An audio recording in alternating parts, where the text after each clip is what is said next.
Aujourd'hui aussi, c'est un autre jour.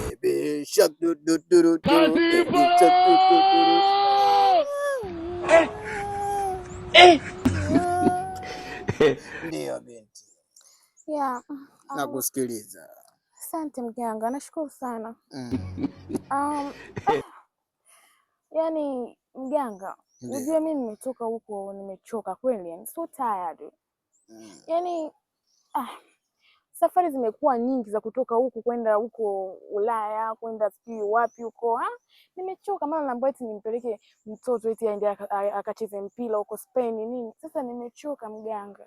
Kwa nini naomba nisaidie tu. Yani kiufupi, in short, nimechoka safari za ndege, yani nimechoka. Yani nimechoka hata ile harufu yake, nimechoka, so tired. Kwa familia yenu nakutuma sana Ulaya. Sana, yani sio tu Ulaya. Majuzi ameniambia eti nimpeleke mtoto Spain akasomee mpira. Jana tu nimetoka eti kwenda hapo Ulaya, sijui kwenda eti kuandikisha sijui document za kusomea udaktari. Sasa mimi wananisumbua, nimechoka jamani. Naomba nisaidie hapa. Aujourd'hui aussi, c'est... Oge ufupi umechoka kupanda ndege. Yani kiufupi chote, nimechoka tu kupanda ndege basi. Basi hivyo tu. Okay. Kijana. Bwana mimi mganga umwaka na mimi nataka nianze vizuri. Nimechoka sana kupanda, napanda magari mabasi ya mkoa kila yani, na mimi natamani nipande ndege. Haiwezekani kila siku mimi mabasi mara limeharibika njiani, mara na mimi nataka ni juu. Bora kupanda ndege. Ndio nataka nipande ndege. Binti umemsikia?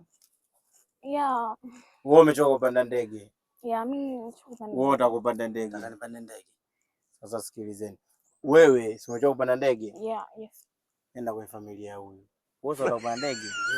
Nenda kwa familia huyu. I don't understand. Vitu vingine mtanani mizimu. Sawa.